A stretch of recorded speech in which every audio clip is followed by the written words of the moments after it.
going on, world? It's your boy Kuya P, NRW Nerds Rule the World. It's the KayFabeyBaby NRW Ring Generals podcast, and I'm here with my tag team partners. We got a trio going off in here. As you saw from episode 0, I have Shawn Mongold. What you doing over there, Shawn? How you doing? I'm sitting here in my Stitch fucking tank top, and I'm ready to talk about some Royal Rumble.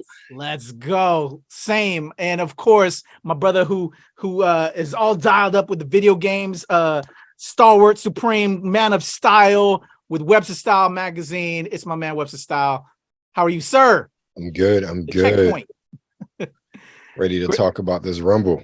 Let's go. Yes, sir. So yes, episode 1, KayFabeyBaby. We are talking all things Royal Rumble 2023. That as of this recording just happened this past weekend. A lot of things went down. Generally with the Rumble, it sets off the year for the storylines and everything with WWE. So we've got a lot to talk about. So let's do it, y'all. And then next week we'll get into AEW, because we're not just straight WWE stans.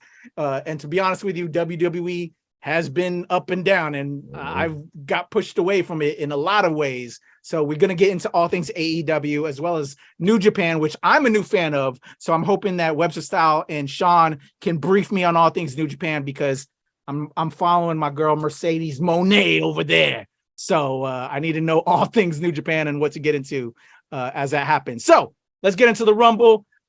First match that we had was the men's Rumble. Gentlemen, let's break it down. 30 contestants, one to win it all, and that winner was Cody Rhodes. Where do we want to start? Who did we have to start it off in the Rumble? I'm trying to remember. Who kicked it off? It was Gunther and Sheamus. What was it? Gunther and Sheamus. Yeah, yes, it was Gunther. Yeah. Let's start with Gunther, though. He lasted up until I think like the end. It was like in the final 3. Yeah, no, he was final 2. He was there with Cody. They wrestled damn near a whole match, them two by themselves at the end of it. So I mean, big props to Gunther, man. I wasn't really. I haven't always been a big fan of Walter Gunther. Especially the name change. It was just that was awkward. Really weird. Right? That was definitely a Vince call. Because everything has to be separated from WWE. Even like the UK, WWE UK had to be separate from WWE. Made zero sense. But I mean, the guy is just a phenomenal wrestler. Just great in-ring performer, in-ring actor. He's just such a good heel. Him with fucking the other two, goofy looking British dudes. The Imperium, where Eldon gave us our subtitle, the Ring Generals. That's why we're the NRW Ring Generals podcast. That is hilarious. Yeah, I have all the respect for that man. He just set records, and I'm glad to see it. The promo work, that's why the other guy, the skinnier guy, does most of the talking. Yeah. And he's not bad. I do like him on the mic. Fabian Eichner and Giovanni Vinci. Yeah. They definitely are a better presence, and because of his two guys. Right. And then just having him in there with Sheamus at the beginning. I mean, Sheamus, you can't go wrong with Sheamus. Sheamus has been around for forever. He has so many great matches, and he puts people over. He makes people look good, because he's also a big dude. So I mean, you're a big dude, and you can and let people get over. You know what I mean? Like, that's just, to me, is just that just makes you a great wrestler. You might not get all the title shots and everything and all the accolades that you should get, but like Sheamus should get a lot more accolades than what he got. But I definitely like those two pairings starting off. I will say this, and I agree with you. Even though Cody won, if you don't think Gunther's a star after this, something is wrong with you. Yeah. Like I like Gunther even when that series he had with the Bruiserweight with just some great matches in NXT UK. So I've liked him since then, but I've never been like, oh, I'm a fan. Like, I've liked him, I respected him. Yeah. After this performance in the Rumble, especially, and this is why I say I think we all could have bet money and all won with who was going to win. Yeah. But one of the things I liked about it, it wasn't an automatic. You didn't really know. And they put on a hell of a performance being the last 2 men in the ring. I have so much respect for Gunther. One, just the cardio you need to stay in the ring from number 1 to the end. But 70-some minutes. Right. And then with the master he and Cody had, I honestly think, and this is my opinion, and maybe because we haven't seen Cody on a week-to-week basis since he went to the WWE, I don't know what it is about AEW and how they were booking it, and maybe because he had too much control over things that he didn't come off the way he wanted to. But considering all we've seen him in are the matches with Seth Rollins, and then this, Cody's look like gold. Mm. So I have an interjection on that, Okay. and like this is exactly what happened. So it's the Roman Reigns effect for Cody and AEW. So Cody was the original. Back in the day, Roman Reigns, not Roman Reigns now, like Right. 3-4 years ago, when he was a babyface and getting booed, that was Cody Rhodes in AEW. You're also authority technically because you're an EVP, Right. you know, so like you're also just wrestling week to week, you're cutting promos week to week, and like other people aren't getting TV time. And, you know, the indie wrestling community, like the internet wrestling community, like they pick up on that and they know, and they're like, all right, you're taking away time. Like you're bringing in all this talent, and then you're shoving them to dark and elevation or whatever the hell it's called. And, you know, we see Cody every week on Wednesday and Friday. Like, so people just got tired and they started booing him, and they got tired of the promos. It's the same promo over and over. And I'm sorry, literally what he did on Monday night after Royal Rumble. Yeah, it was the same promo.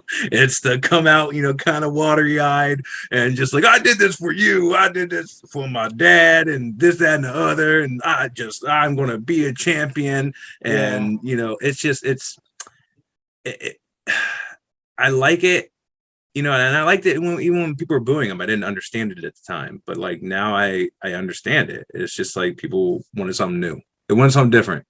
Right. And I guess the big pop that he got coming back to WWE is like, oh shit, we got our guy back. Like this is the first kind of AEW to WWE turn ever. You know what I mean? And it still is a competition. It's like us versus them for AEW, like WWE wrestling fans. Like you have your diehard WWE fans, diehard AEW fans, and they clash. So a lot of the diehard WWE fans are like, we got one over on AEW. We got their boy. We got their big time player. Right. And that's why it works for him in WWE. But like, I guarantee you, they're going to fuck something up. Especially if they let Vince, you know, have more of control now that he's pushed himself back into the fold. No, I mean, it hurts, man. Even hurts. Without him, I think how they got themselves in the corner with this KO and Sammy thing, which we'll talk about later. I still want to talk more about the Rumble shit because there's still, even in between all that, I want to talk about some other things with that because we got a bunch of cool spots. We missed a couple cool spots that probably should have happened. You know, I feel so bad for the Kofi Kingston spot. So I had saw, because I watched the Rumble as of this recording like yesterday because I was in Florida with the fam. I read online that there was and I saw it when I finally watched it, that, you know, we all know Kofi infamous for the ways he saves himself to not get put out, right? So my man Xavier, so it was a chair.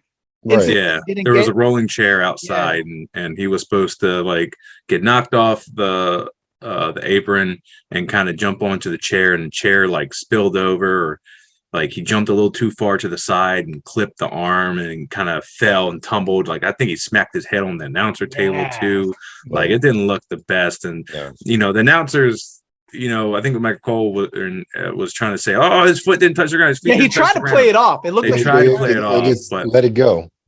They just it was just like, that's a no for me, dog. Like I missed it, and like it happened last year too, and it sucks. Yeah, you know, because I mean there was a lot of people in the ring, so it's like trying to like like I said, like kudos to these people. Like you have all these people in there, and you have to remember these spots, and you have to remember placement. And then when you do shit like that, like Kofi does, with all these like crazy zany things, like that's a lot of preparation, and that's a lot of kind of you don't know what's going to happen. Yeah. So it sucks we didn't get that. It was really sad. It's heartbreaking.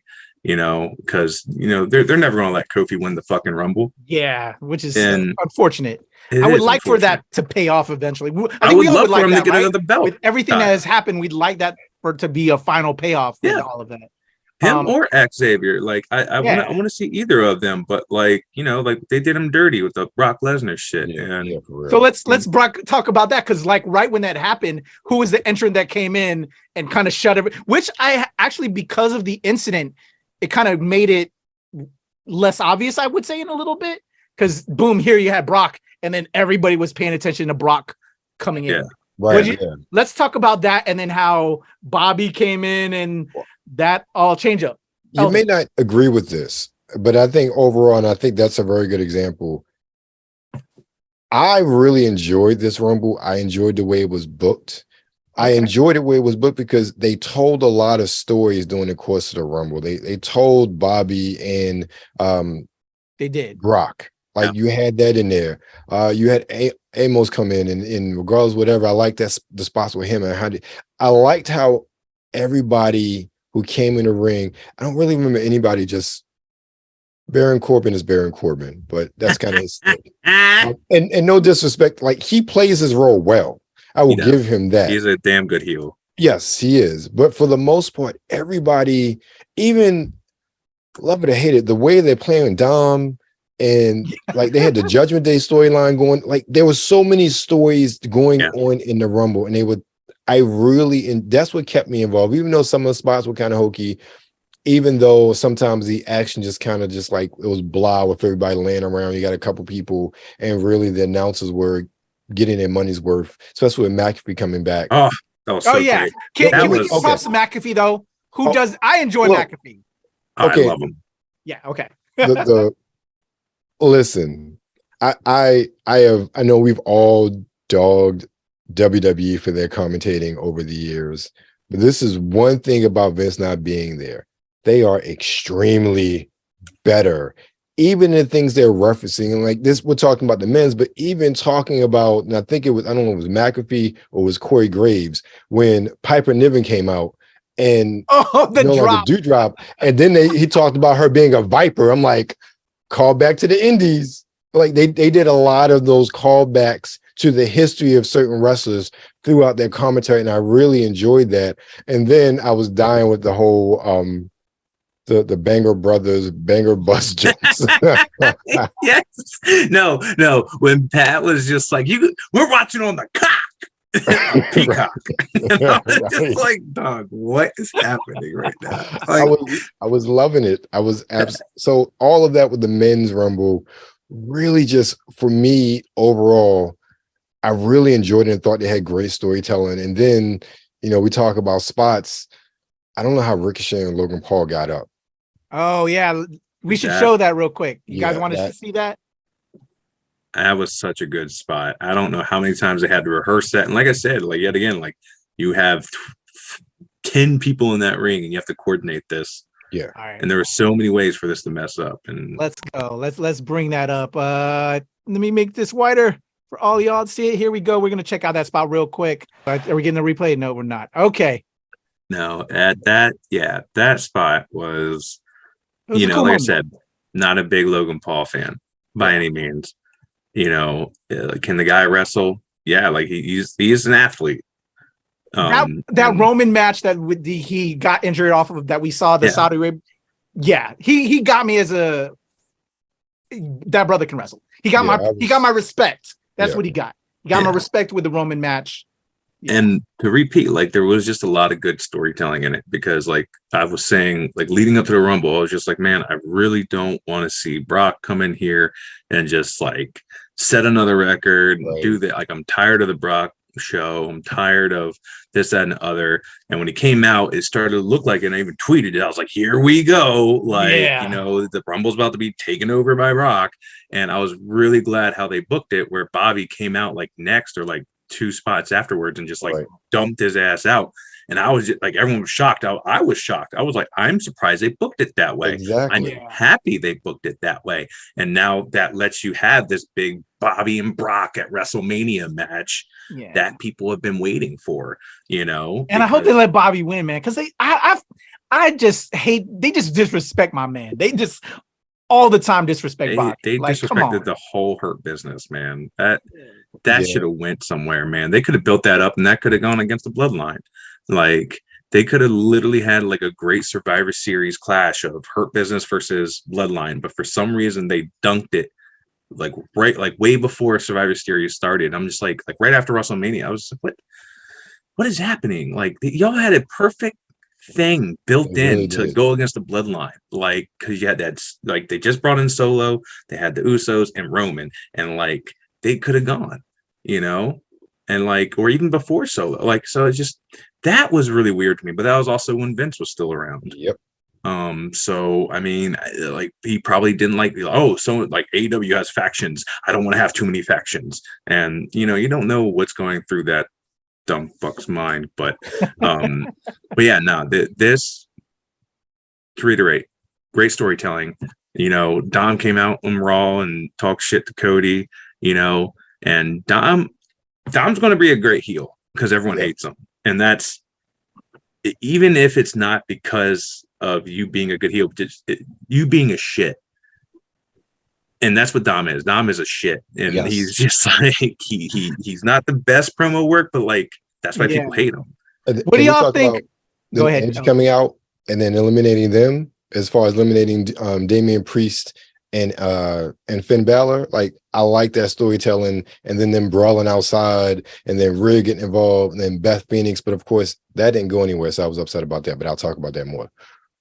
Yeah, no, all that was great. And then even like the Seth Rollins and Logan Paul, like, that sets up a Logan Paul and Seth Rollins match at WrestleMania.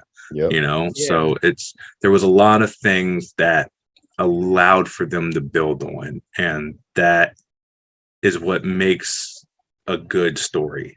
Is like, you're setting up all these cool clashes and meetups and like betrayals or whatever for those stories, and I can't wait to see what happens. All right, so that was actually part of my questions, like, what are some of the stories that we got out of this men's Rumble match? What reminded me when you brought up Dom was how Ray was supposed to come out. He didn't come out, which was a surprise. So it was actually 29 men, because when Dom finally came out, he had the mask. So did he beat up his dad, and that's why he didn't come out? It left that up, which is, I think, great. I think it was good storytelling as well, keeping up. And then, like, to you're saying, Shawn, with the rest of Judgment Day and how that all played out. Good stuff. And that question, I know one of the things that they were talking about prior to Rumble was, will Rhea compete with the men's as well? Because like, that would be kind of cool. But then the whole Glamazon thing, I was curious if Glamazon Beth was going to come out during the women's Rumble and be a competitor because of that earlier. But that didn't happen. But we'll get to the women's Rumble in a second. WebsterStyle. So any other stories from the men's Rumble? Well, I think my biggest story after all of those with the men's Rumble is who wasn't there. Like, where was Bronson Reed? Get a lot of where legends. Was Dexter? Like, okay, I love Booker T, but there was no reason for him to be here. That was whatsoever. That was like, my man's like coming down. You can tell he ain't 100%. His knees a little stiff. Like, why did Booker T have to be there? That was cringy. Yeah, it really was. They always do that. And, I expected more of that too. So I'm surprised it was only just. I'm glad they didn't. One of the things I wish for, because I know Tommaso Ciampa is still out, still rehabbing his hip, but you never know when people come back. And when Gargano was in the ring, they were talking about tag team, and if he had a tag team partner, I'm like, oh, it would be so cool if Ciampa was like the next one to come out.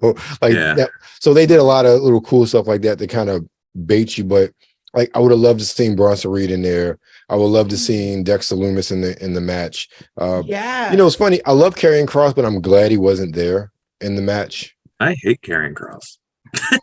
I was glad I didn't see his ass. I was like, thank you. So I think the men's roster is just right now spoiled with riches. Hey, so no, Karrion was in the Rumble.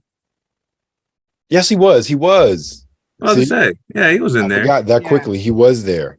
Yeah, my wife looked at him and was just like, he just looks like a dude named Frank. Yeah, he wasn't that impressive in the Rumble, which is why I forgot he was even in the Rumble. Yeah. I just remember his intro.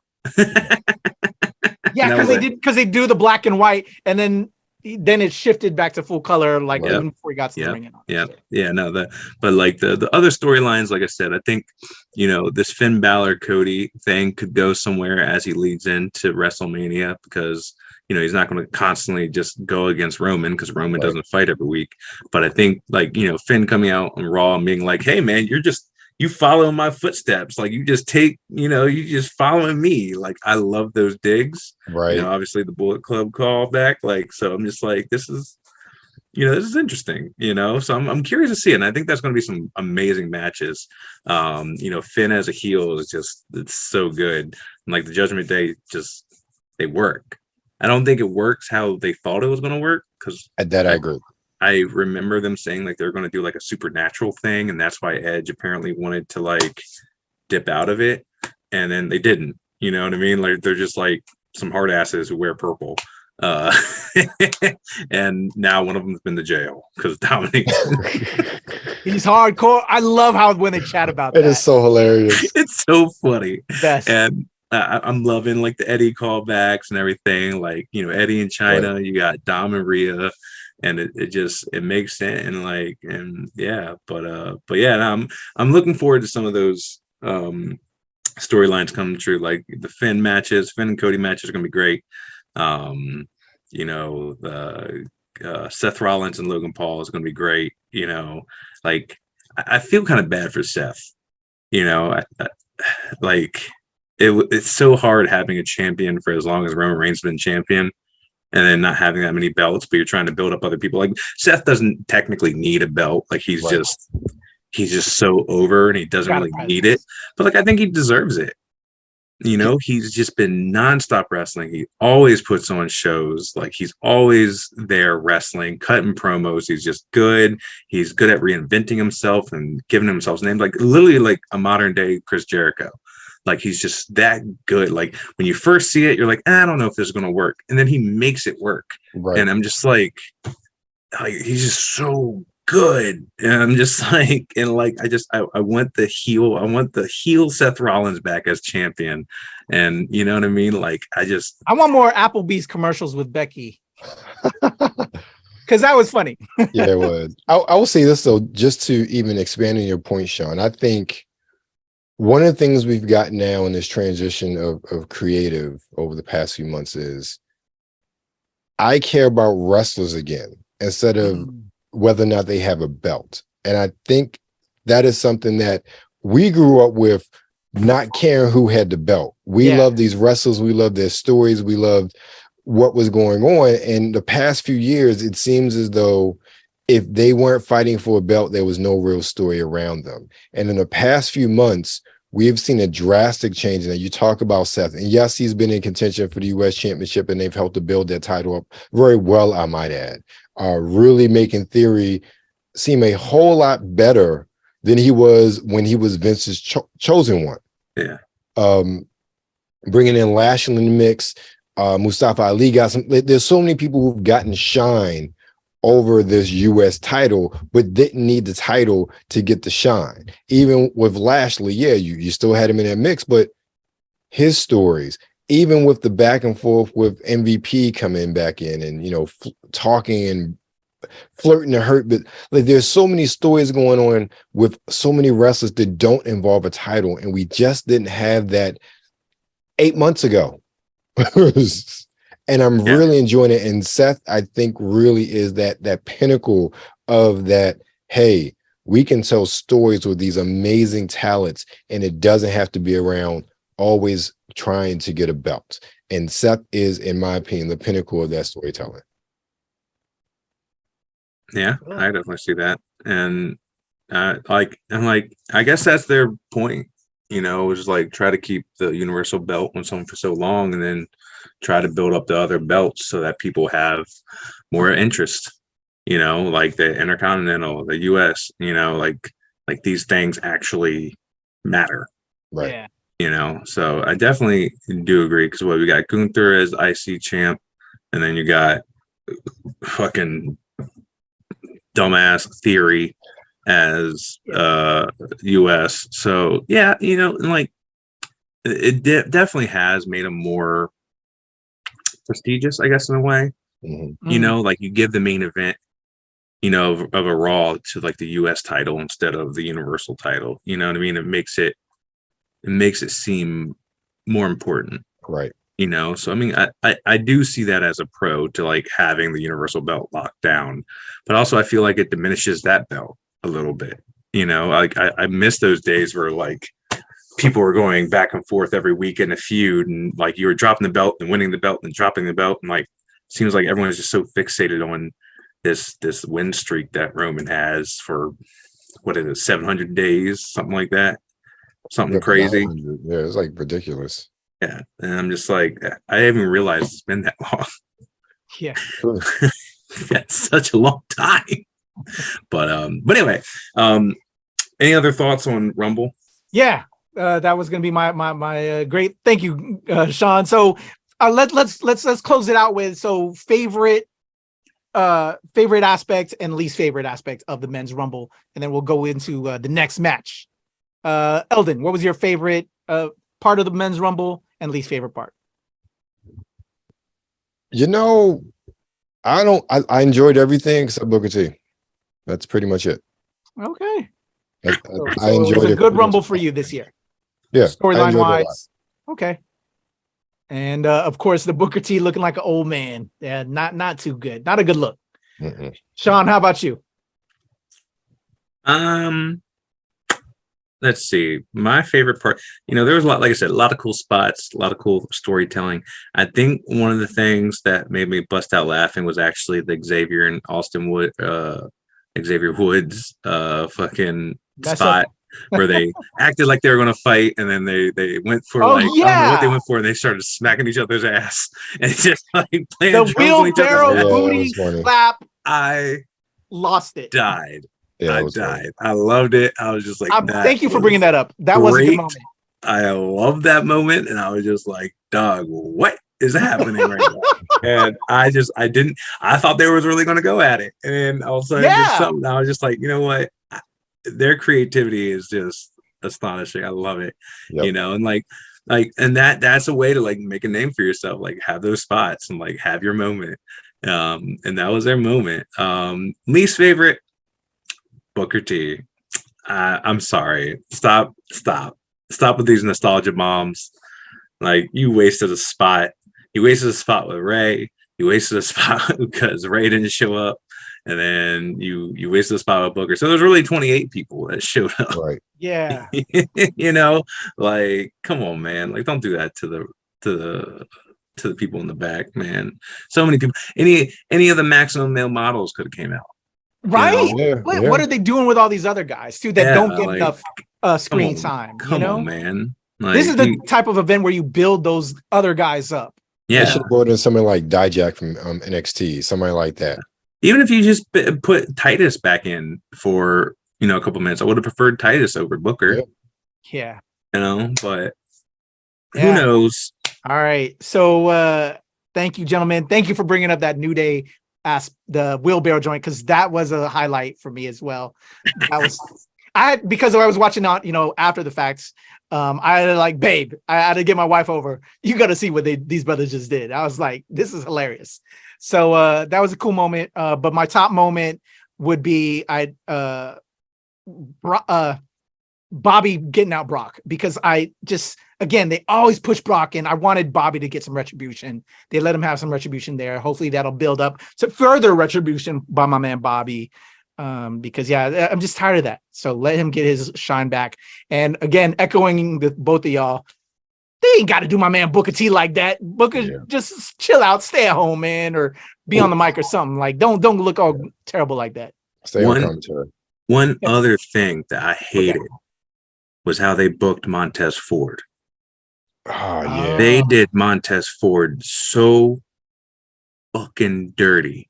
Like they had built him up in singles competition, a couple months back. Yeah, they were. And now they're doing Angelo Dawkins, like his single run. They're pushing him a lot. Right. But and I feel like Angelo had more time in the ring and more spots, and then Montez went out. So I don't know if Montez is hurt or what's going on. Yeah. But they did him dirt. Like they didn't give him jack shit as far as spots or any ring time. I was really upset about that because that man is a fucking star. Yes. He'll be a star eventually. Oh, if not with WWE, I'm sure. Dude, everybody else will see his talent. He's just gotten yoked. He's gotten so big. He's still athletic as hell. That man jumps over the top rope like it was like a fucking I don't even know, hopscotch, dog. Like he just is over that ring, and his promo work is just on point. And you're a babyface. You know how hard it is to be a babyface, and he has that charisma. Yeah. And he just people get behind him, and I'm just like, this man's a magnet. If you drop the ball on this, or if you guys let him go, shame on you. I'm with you on that. Definitely echo those sentiments. So let's move on to Bray Wyatt versus LA Knight in the Mountain Dew pitch black match. WebsterStyle, why don't you carry us on with this matchup? I feel like, first of all, my boy LA Knight got done dirty because he didn't get an intro. He didn't get to do his stick coming in. That's how I knew that, okay, they cut some time on this because he ain't coming out. Yeah. So, yeah. I thought it was awkward. Let me look. I like Bray Wyatt's character work. I've never been a humongous fan of his wrestling. And one of the things at this point with Bray Wyatt is, and I have faith in what they're doing, is just recently they've lost me.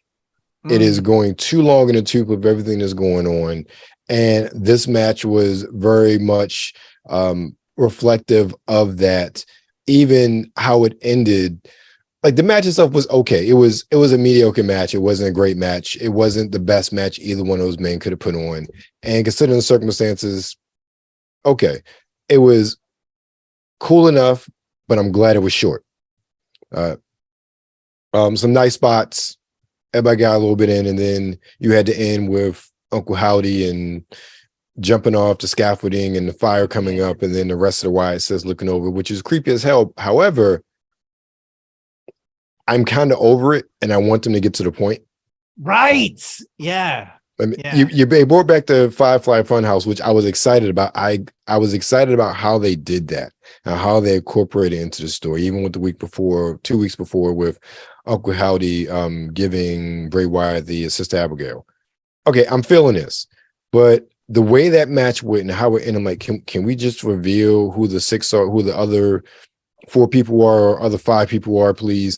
Can we get this faction started? Because I want them to reveal what's going on and then get it started with whatever mayhem they're going to cause within WWE. Right now, all of us leading up to everything, it's going on way too long. It's putting us off. Yeah. Way too long.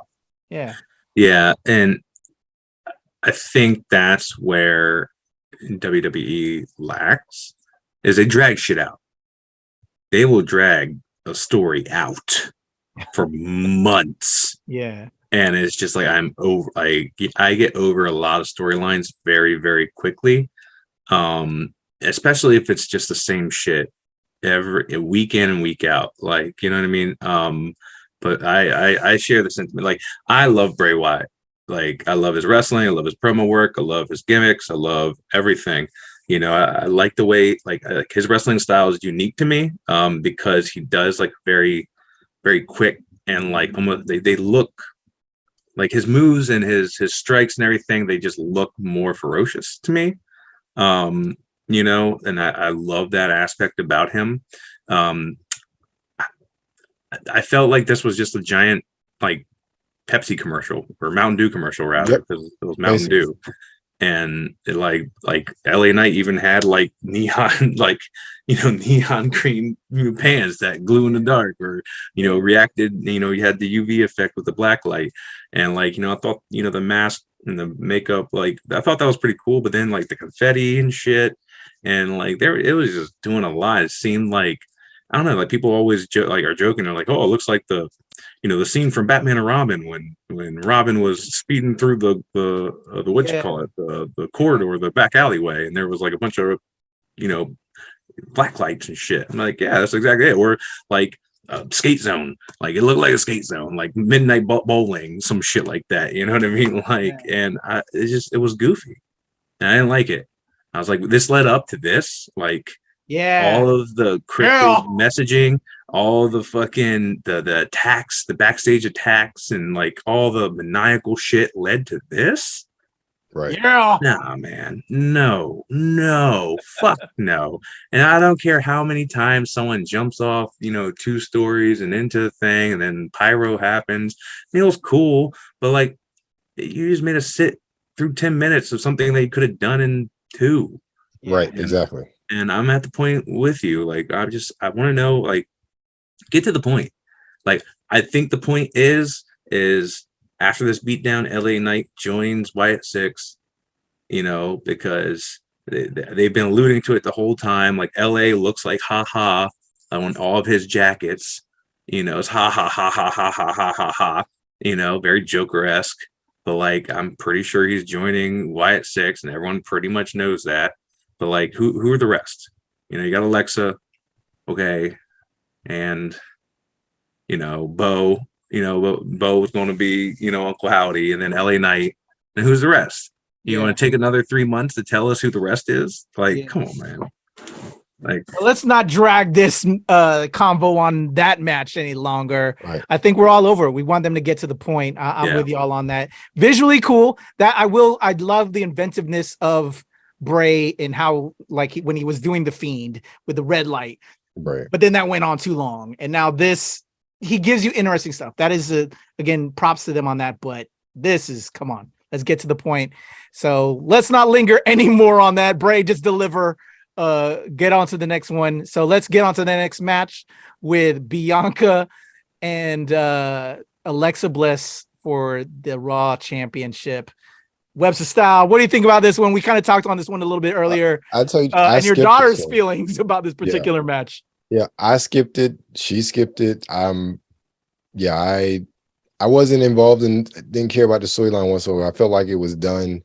I don't care about Alexa. Again, going back to Bray Wyatt, they keep stringing us along. Like, come on now. Like, when they doing the scary movie spots on Raw or whatever, it was like, that's cool, that's funny, but I don't want to see them running back again.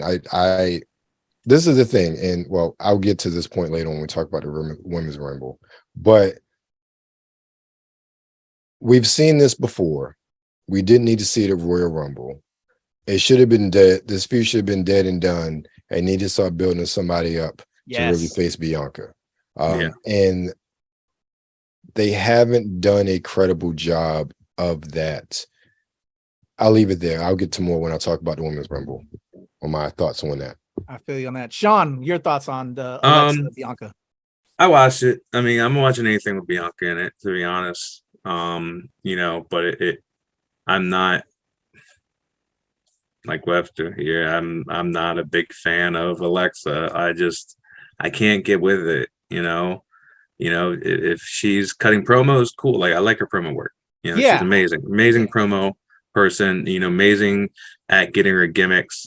But I feel like she's kind of been a little lost in WWE creative, where it's like, especially when Braid kind of got kicked out when she like became Sister Abigail or some shit. She was like this queen of something, and like that went nowhere. And then all of a sudden she had a doll, and then she had her own Firefly Funhouse, and then she was going to therapy, and then she had best friends, and she didn't have best friends. It was too much. Like, they just threw a bunch of shit at a wall and was like, we're doing it all. And I didn't understand it. And, I watch people work with her in the ring, and like I get it. Some people just aren't that good in the ring or wrestling, you know. Alexa can sell, you know, her in-ring like character work, amazing. Like she can sell shit. She can make it look like she's getting her ass beat, and people can, you know, like throw her ass around, especially Bianca. Yeah. You know, but when it comes to like like her offense, it just like there's so many botches. Yeah. And it like, or she just does the same two moves. It's a DDT and a drop kick, and then the twisted bliss, and that's it. There's like 3 moves, and I watch it for that. But like that, yeah, like Elton said, like we literally saw this on Raw, like the week before, and it was like the same match. It felt. Mm-hmm. I'm with y'all. Yeah, it for me not believable against Bianca, man. I love Bianca. I watch everything she's in, but yeah, I'm tired of the pushes on Alexa because of all the factors you said, Shawn. They always try to do something with her.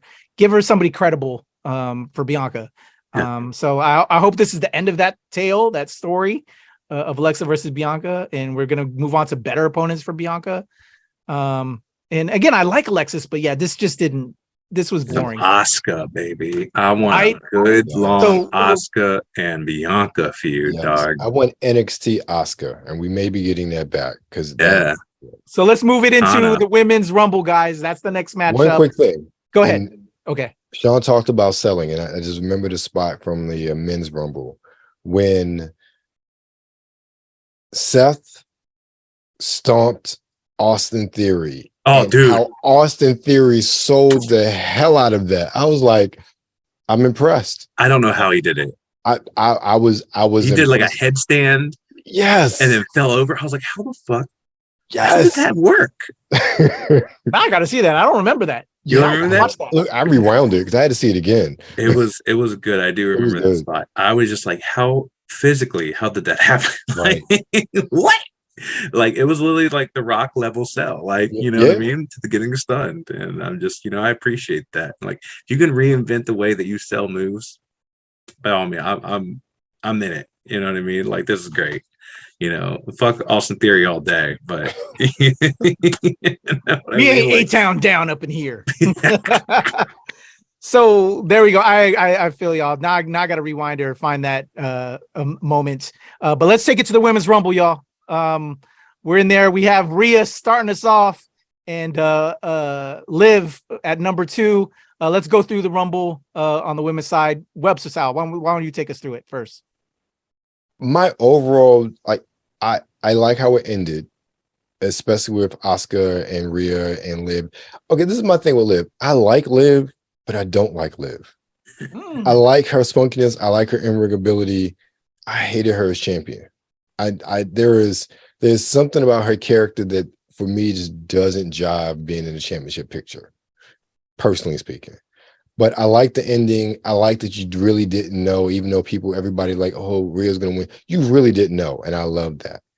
But I think overall, storytelling wise, it definitely suffered. I think after Damage Control got eliminated, all the sort of storylines that were going on just kind of went by the wayside.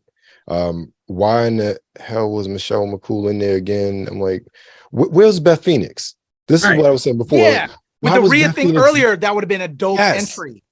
That's what I was waiting for. Like, why is Beth Phoenix not here? You did a good job with the men's telling the story. Why are you not telling the story with this one? Like, this like you just put this up there to be done, and it didn't happen. But you brought in Michelle McCool, which she did a great job, by the way. And I like the whole gimmick, her coming out of the stands, but still, she didn't need to be there at all. I did like, we had a lot of people returning and talked about Piper Niven earlier. I'm glad she's Piper Niven again and not Dewdrop.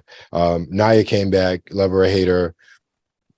She brought a different element to the Rumble, and I liked how everybody pretty much just ganged up on her. So there were a lot of cool moments, but the storytelling wise, like I said, for me, after Damage Control got knocked out and Becky got knocked out, because those are really the main stories you have in the women's division right now. Mm-hmm. It was done. Shayna Baszler, they made her, what's her name's lapdog, so she wasn't as vicious as she was before. Asuka's coming back, and like, again, they did a good job at the end. But this is my biggest issue with the women's division. So I wanted to allude to before. they have not done a really good job building stories without a belt in the women's division like they have the men. And even going back to Bianca Belair, Bianca's really a generational talent. And if you're going to have her on these big stages, you need somebody that really is at her level. That is why that match between her and Sasha was so good last year was WrestleMania. And honestly, they may not like it, but there's a really big hole without Sasha and Naomi. There's a wow factor. There is a storyline factor that just are absent. There's a big hole in women's division because they have not built anybody else like that. They only really have Charlotte, and frankly, you will love or hate Charlotte. I respect Charlotte. I've never liked her she's a great character. She's a great wrestler. I've never liked Charlotte though. Even I've never liked her like as a fan of hers. And I think Charlotte, for some reason, is very polarizing. I don't know, but people go ahead. It's the Ric Flair thing. It is, and because so my thing is, right there, what you said and what we were talking about earlier with the men is, about these storylines, and I think they can, they were so focused on the 4 horsewomen for so long getting the belts, but I think all of them are so well established now. They like Seth, they don't need a belt. Right. That's why I was really excited for the Becky and Bayley steel cage match. And then they just kind of dunked on us. And I was looking forward to that match, very much so. I'm pretty sure a lot of people were looking forward to that match. I was pissed off about that shit. Yeah. And it's just y'all fucked that up. I hope that continues. Obviously, it's probably going to continue into, WrestleMania. And it's going to be a big showdown. And maybe, who knows, maybe Becky gets, 2 people to help out so that, kind of get rid of damage control. Those other 2, Io Sky and and Dakota Kai. But yeah, man, it was, I love the story. The main story obviously was Rhea. And I think that's the only thing that creative focused on. And it was it's complete opposite too, where you look at the men's, number 31, who's a baby face. Usually the baby face comes in at number 1 and then wins. That's like the Shawn Michaels effect. Right. But they did it the opposite. So Rhea is a heel and she comes in at 1 and she wins. And that was very interesting to me, but that was the only, it felt like that was the only thing they were really this is it. This is the story. You kind of said, same thing with the Beth Phoenix thing. It's they played that story out earlier, but they were so fixated on this. Rhea's going to be come out at number 1 and win, that they just completely forgot what happened at the men's rumble where Beth Phoenix came out with the Judgment Day. You know what I mean? So it's you missed a huge opportunity. Yeah. It could have been them too. I loved how it ended. I loved it, being Rhea and Asuka and Liv on the apron right there. And then the mist came out, the duck down, and then the almost falling out. And then the, core strength, picking the legs up and fucking Hurricanrana right out. That was such an exhilarating ending. Mm-hmm. Because I was like, oh shit, what the what's going to happen? What's going to happen? I thought Asuka was going to win at one point. I thought Liv was. I was like, man, Liv wins again. I was like, I'm in the same boat. When Liv was champion, I didn't really get it. I didn't understand it. I know it's because she was popping on social media and she had a huge fan base and things like that. But I wasn't truly invested in Liv. Like I am with Bianca, with Becky, with Rhea, with Asuka, I love them. And I'm hoping, I was getting to earlier, I'm hoping that they're getting to a point where they can tell stories without the belt. So I'm hoping the Becky and Bayley thing goes far without a belt. I'm hoping, Bianca gets this, the one person who never really got their shine is Asuka, right? Asuka got the belt when Becky gave it up when she was pregnant, and that was it. So Asuka's never really won the belt. Yeah. And then they kind of screwed her over anyway. Every time that Charlotte comes back in the picture, they always screw over Asuka. And that's what pisses me off. I can't stand it. And to your point, Eldon, Charlotte is to me, it's not entertaining anymore. Like, it's just, she gets the belt whenever because she's, Charlotte Flair, and she's the daughter of Ric Flair, and and like I don't care anymore. Like, it's the Brock effect. I don't care. You have her come in and dominate and win the belts, and it's just boring. There's no story to tell there. It's the same promos, just like with Cody, and I'm just like, I'm over it. But yeah, the Rumble, I didn't understand the Nia Jax thing. I was so bummed. I don't know who I was expecting to be 30, but when it was Nia, I was just like, oh yeah. So let's stick right there. So you didn't like that Shawn, with Nia coming back? What about you, WebsterStyle? She like, I mean, I hope that she worked on herself. Like, she just injured a lot of people. Yeah. And then she kind of went a little wild after she got released and being an anti-vaxxer and all this weird shit. Yeah. And I was just like, ooh, girl. And so, and like I said, I do like everyone ganged up and they got her out. Like, that's cool. But like, I don't know. If they bring her back, I hope they do something with her. Have her squash Lacey Evans a bunch, and then I'll be happy. Yes, please. Right. There you go.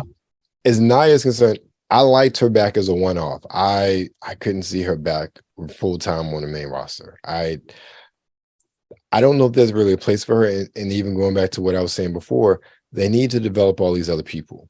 Yes. Bringing her back's not going to really... It's going to take time from everybody else. Right. And you still got people like Natalya came back and she been injured for a while. Like, you still have women who are on the sidelines still. You have all these girls from NXT that you brought up you've done really nothing with since you brought them up. Yeah. So it's one of those things where she was good for the Rumble. I like the fact she's back because she was unexpected. And that's the only thing, like, oh, Nia Jax, considering everything she said since she left. And not even so much an anti-vaxxer, but she had been very adamant about not returning to wrestling at all. And then to have her show up, I'm like, oh, that was surprising. Okay, cool. Everybody got out. Okay, cool. Great. I like that little blip. That's exactly what it was. Okay, let's get back to the main story. But I couldn't see her on a week-to-week basis because, frankly, they're not in a position where they were when they did the Women's Royal Rumble, 2-3 years ago, when they had so little female talent that they had to get all these other outside people in. Yeah. I mean, this year, they have a glut of female talent between between all three brands that they could utilize. And there were a whole lot of stories they could have told that they didn't. Some I understand now, people out for injury, like Nikita Lyons. I was like, why didn't she come in to, that whole Zoe Stark thing? Like, there were so many feuds there and stories they could have told. But I know some couldn't, and some they just didn't. Again, like the Beth Phoenix thing. But they have too much there to work with. They need to get that right before they start bringing in other people. I mean, look what they did to Chelsea Green. That's what I was waiting for you once your comment was done, we brought Nia back. What did y'all? They did Chelsea Green back, dirty. But then she was literally out in seconds. What? I was not feeling that fudge at all. And this character she's playing, I don't know who came up with it. This is, I think, so far, and again, we only had 2 nights of this. Yeah. This is the worst creative they have done that, like, off the top since Vince left. Like, some things they've done and Vince's handprints were on it, but this is all Triple H, and I hate it. I hate it so far for her, for considering the character she has played over the years, whether it's in Impact or even NWA, like it, for her to be this persona, I'm like, I'm not feeling this. It may change. We got 2 nights, but starting off at the Royal Rumble the way they did, really soured me. Dude. And I'm ready for Matt Cardona, both of them, husband and wife, to be back. And like, because I'm a big fan of the podcast that they do and all of that. And I met them. Man, like, I felt so bad for them, but hey, that's what they wrote. He could have came back instead of Booker. Yeah, right? For one of them. Yep. That would have been great. That would have been great. Man. No, like I said, like ending on the women's Royal Rumble was amazing. Like the story for Rhea was amazing. But they didn't focus on a lot of other people, it seemed. No. So one other thing for me, highlight that I liked, but I completely agree with the both of you. Although I preferred it over the men's Rumble because I'm loving women's wrestling now and having a little one that is all about women's wrestling. I find it entertaining, but what I did enjoy that was a highlight in one of that they did bring out was Roxanne Perez, and they did give her some spots. Oh, can we give some love to that they are seeing her as a legacy, not legacy, but a prodigy come up eventually. Yeah. Look, Roxy, she was great at RH. She's great at NXT. She'll be great on the main roster. She is it. Seriously. Yeah. She's got that factor. So I'm hoping they continue that on. But yeah, it's unfortunate, and I hear y'all's points on all that. But Rhea Ripley, and then actually I want to go back to the Rumbles again after this final match. So let's get to the last match. Bloodline. Roman Reigns, Kevin Owens. What did y'all think about the undisputed WWE Universal Championship against the two of them, and then leaving it with the final thing that happens with Sami Zayn and the rest of the Bloodline? Let's talk about that. I mean, the match itself was okay. I mean, I didn't expect anything less from those two. I mean, we're going to get a good match from them. So, I mean, is it a Meltzer scale 5-star, 6-star match? I don't know. Was it a good match? Yes, it was. But frankly, that's not what anybody cares about. Yeah. Yeah. At this point, with this match, with this storyline, they're at the point where both of these guys are brawlers. Roman Reigns is very much a brawler, very much a character, an actor in the ring. Like he's good at acting in the ring. Kevin's very good technical, can pull out some crazy moves, crazy shit. And I love Kevin Owens, I love KO. But people were waiting for what they were waiting for. You know what I mean? And like, this is a match that we've already seen. There was no other, real stakes on it until it got to the end and the handcuffs came out, But that spot that KO took with the ring steps. Yeah. Did that ow. There was a couple of spots that kind of got me like a little scared. I was like, oh my God. Like is he dead? Like, are they okay? Like that was scary. Waiting for the ref to hold up the X, you know what I mean? Like waiting for like, that to come out. Whoa. But yeah, I mean, like, and those two give it their all, you know what I mean? They beat the shit out of each other. I think their last match, I think like Kevin like poked Roman's eye or some shit, like gave him a black eye or some shit. Then like the next time they fought, Roman returned the favor.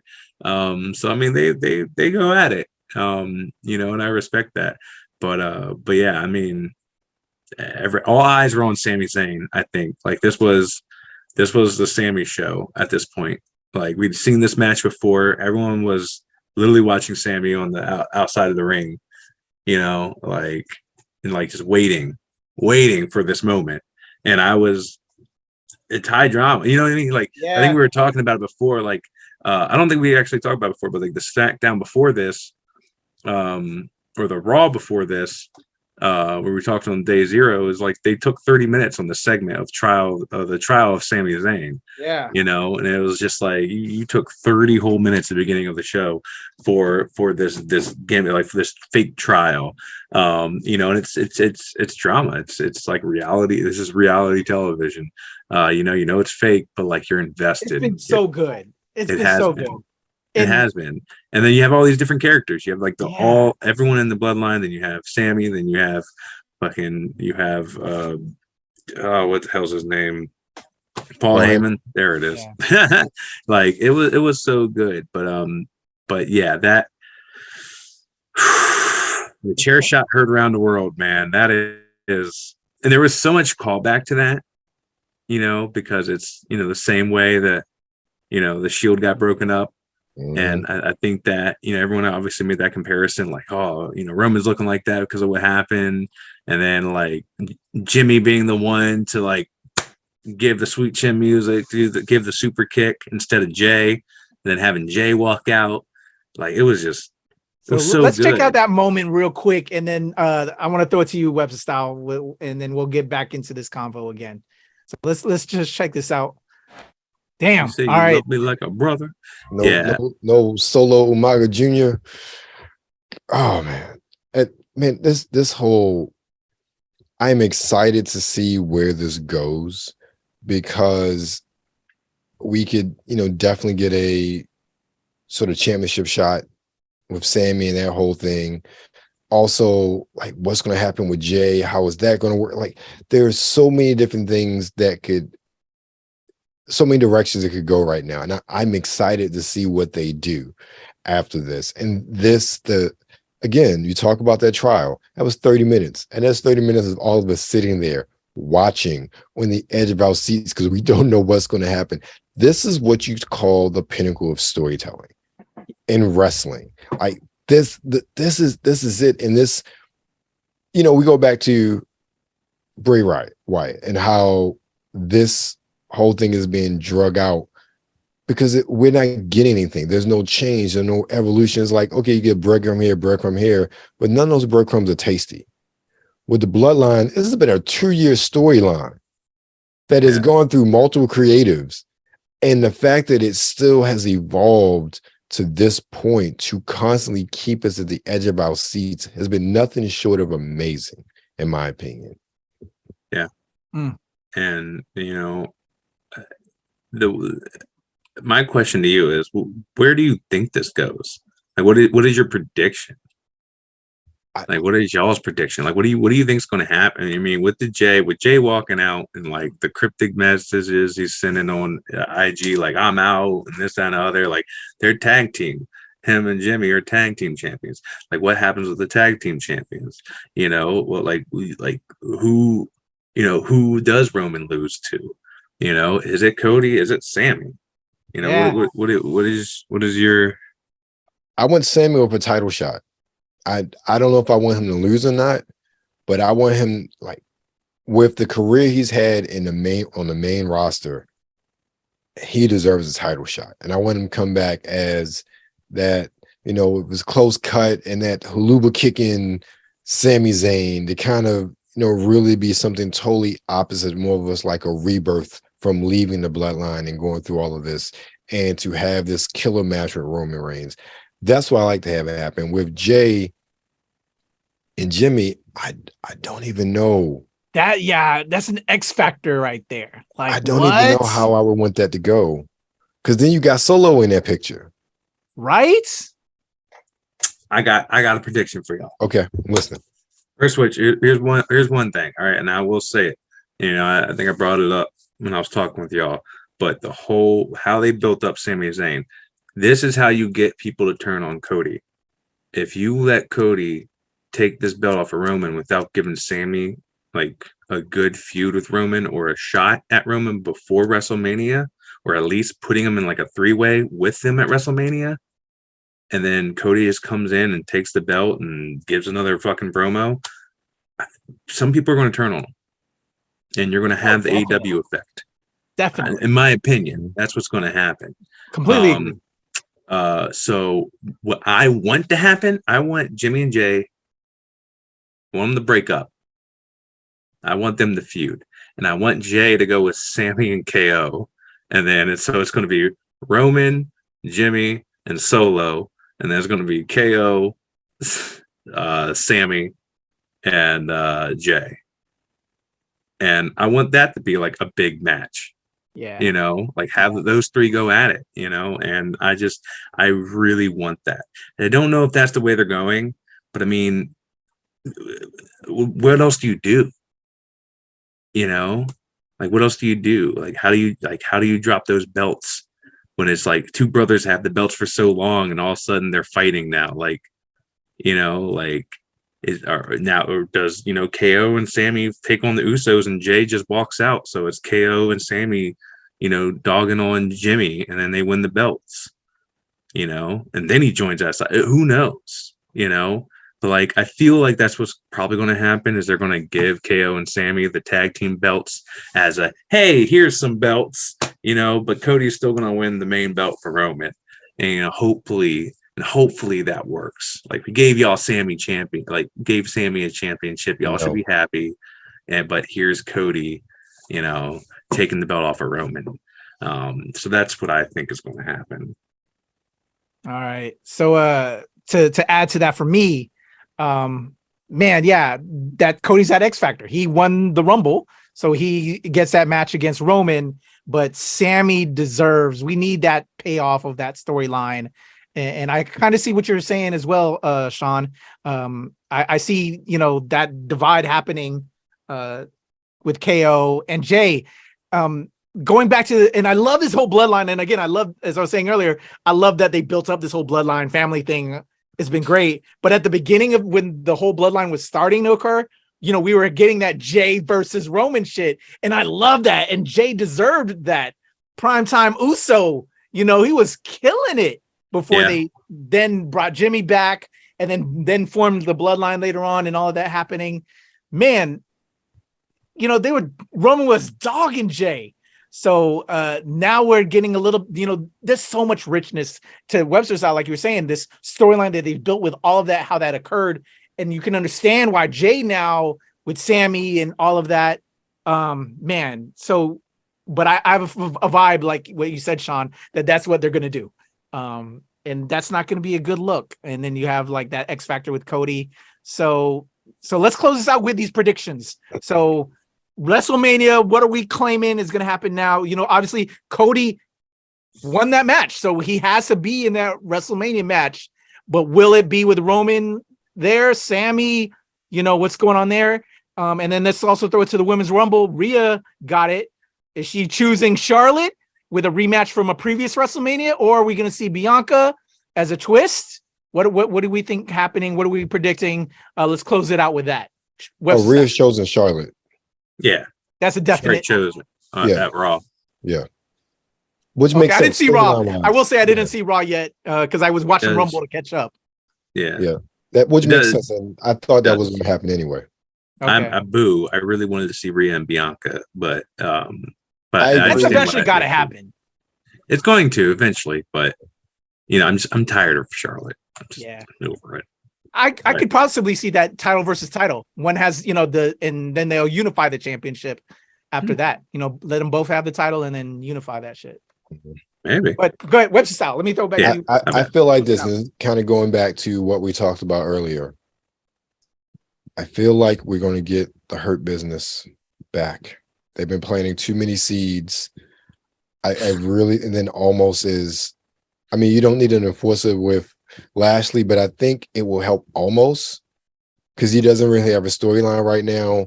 That whole thing with him and Braun Strowman, which was good. It was fun. It's over. There's nothing really for him to do. Yeah. Bringing the Hurt Business back together, having that faction there, I think will do good for everybody but Bobby. Bobby's going to be all right regardless the way they booking him right now. But I think that they could use Bobby really to help propel the other ones. Especially bringing back Cedric and Shelton as a tag team again, because they need some tag teams on Raw. Some real tag teams, not just a faction, so to speak, even though Her Business kind of is a faction, but you know what I mean. I think I agree with you, Shawn. I think it should be Asuka versus Bianca at WrestleMania for the title. I am excited. This is probably the first Elimination Chamber I've been excited for in a while, except for the whole Kofi Mania thing. So I'm excited to see, because I don't know who is going to come out of this, especially I guess right now with the US title. I don't know who's going to be feuding for that one against what they call A-Town now, whatever. Yeah, it was theory still. It's just Austin. But like Bronson Reed is there, Gargano, Seth Rollins. I forget who else is in the match as of right now. But, the Elimination Chamber. Yeah, so I'm excited because I don't know how that's going to really work with that. Oh no, yeah. Is it for the title or is it? Yeah, I think it's for the title. Oh, so Lashley and then there's like one man left. Yeah. So no, not Lashley. But anyway, you know what I'm saying. So I'm excited for that. definitely Lashley, Brock. I want Lashley to come on top at WrestleMania. I think with Triple H being in charge of creative, I think that's something he'll pull. If Vince was there, that would never happen. And we've seen that over and over again with Vince and how he really shields Lesnar from anything, except against Reigns. No one else can touch Brock Lesnar except for Roman Reigns. And that is something that needs to change because that wasn't always the case. No. Shawn, so how about you? All right. My predictions. I want to see Asuka get a push. I want this Bianca-Asuka feud. I definitely want to heal Asuka. Bianca is just such a good babyface, such a good babyface. Like, you know what I mean? Like, she's never going to turn. She's like John Cena. Like, you need to have a good heel go up against her. I really, really want it to be Asuka. I don't know who else it could be. You know what I mean? Like, I really don't. I don't know who else they've built up like that. I would love for them to build up someone like a Shotzi, like someone different, and give them a WrestleMania moment. But I don't think they're going to. I think it's going to be Asuka. And I'm here for it. I love it. The Rhea Charlotte match, I hope they give it to Rhea. Me too. And I hope Judgment Day. I hope Judgment Day becomes a strong faction. And I do like this Hurt Business, faction. Like I do see them coming back because I think they like factions now. You have the Judgment Day, you have the Bloodline for right now, and then you have Wyatt 6 coming up, and then you throw Hurt Business into that. Like Hurt Business can feud with Wyatt 6, Hurt Business can feud with Judgment Day. So I do like the factions coming in. Like I said before, my prediction, if Sammy doesn't get thrown into a triple threat match with Cody and Roman at WrestleMania, then obviously him and KO are going for the tag team belts. And then that's probably when Jay betrays Jimmy or something like that. So that's what I'm alluding to. If it doesn't happen sooner, I definitely see them dragging out this betrayal of Jay and Jimmy. And then that's just going to be like the breakup of, the Bloodline, and then it's going to be Jay versus Jimmy for I don't know how long. So that's what I see happening. Elimination Chamber is going to be interesting. I hope they take the belt off of Theory. I don't know who gets it. I would love to see Johnny get it. I would love it. It would be something different. It would be something new. Just to have Johnny hold on that belt for a little bit, because like you said, like Bobby doesn't really need a belt. No. I want him to be champion again. Hell yeah, I do. Like, do I want him to be like this heel, in a suit, as the Hurt Business, CEO or wherever the hell he was in the Hurt Business? Hell yeah. That was a great Bobby Lashley. You know what I mean? I love that Bobby Lashley. But yeah, I don't think he needs it. I think they can be a dominating faction and just, go against all these other factions. It'd be Bobby versus Bray Wyatt. Like that would be, I think, a great feud. Bobby versus Finn Balor. The leaders of these factions. And I just, he's already been against Roman multiple times, but never with the Hurt Business. And that's, that could be interesting. But, we'll see. All right. What about you, Pat? I'm excited to see how it's all going to go down. Actually, I have a question for y'all. I echoed that. I'm trying to think what I would like to see. Definitely somebody stronger against Bianca. I think Asuka is a good choice. I love Asuka. Definitely want to see Rhea and Charlotte, with Rhea pulling the win. I don't know what's going to happen with even though Cody won the Rumble, but like you said, there's the Sammy thing. But I'm going to throw a dark horse out there because we are in LA. The Rock, Dwayne Johnson's got to have a movie coming out, and we're going to just fuck all that business. And it's going to be The Rock against Roman, and they're going to fuck over Sami Zayn and Cody. That's what I think is going to happen. Anyway, who knows? I don't know.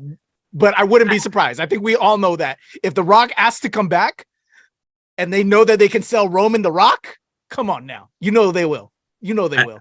I think they bring him back, but kind of do like what he did when Ronda first got introduced to the WWE Universe, where he just kind of cuts a promo, maybe hosts it since it's in LA. Yeah. You know, and then maybe talk some shit to Roman about who really is the head of the table, but I don't see him wrestling. Like he's worth way too much money to like possibly injure himself. You think he's done for? You think it's a wrap on he's worth Rock way Wrestling too much now? He's working too much now. Yeah, Seriously. same with Batista. Like I don't think either one of them could risk injuring. If you asked me a year ago, that's what I think all of us, if those that follow wrestling, we knew that it was coming to LA.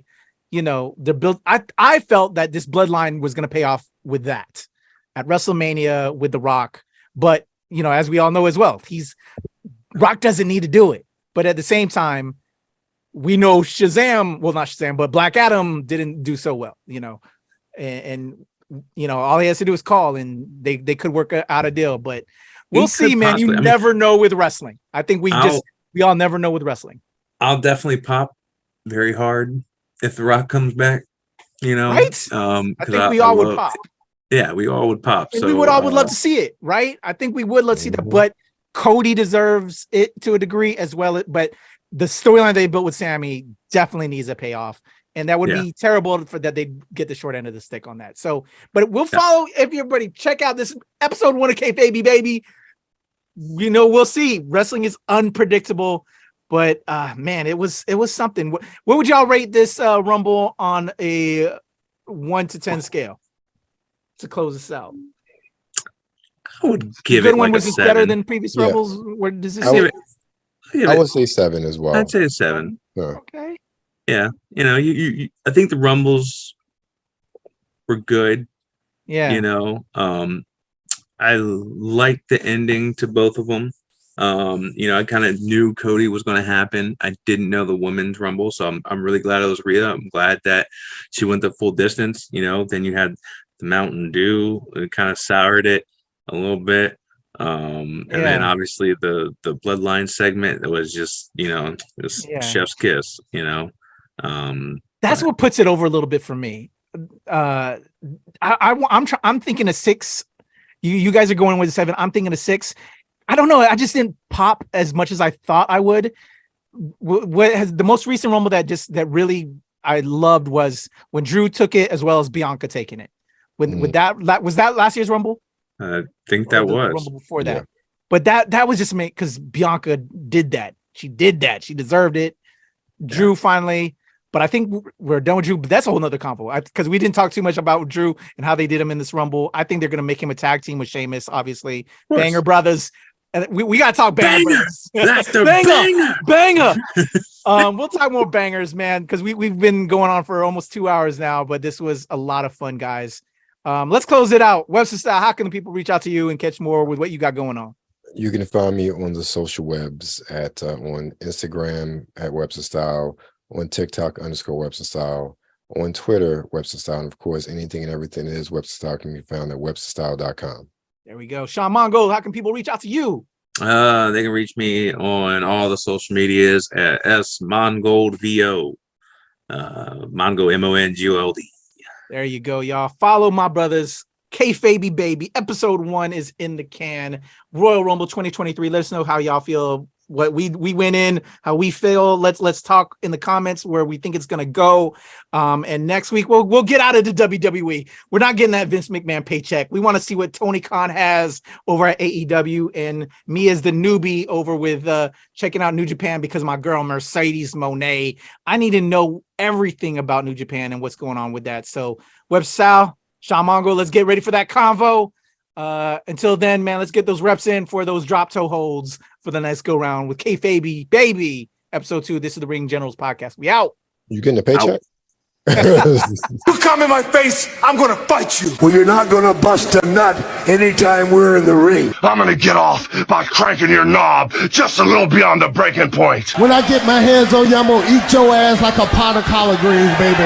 I'm gonna stretch his ass like it's never been stretched before. You can hide behind that commissioner stuff just so long until I jerk a knot in your ass. And if you don't think I'm big enough, then you grab a hold of me and you'll know that I'm growing, my man. Within your hands, I will get as big as I need to be to do the job on you. The Rock just jerked Helmsley off. There's one part of our bodies that's soft, and it ain't soft all the time, if you catch my meaning. I'm gonna come on you like nobody's ever come on you before. Just you and I getting it on like two men should do. Oh, no, that's it, Corey boy, I'm coming hard.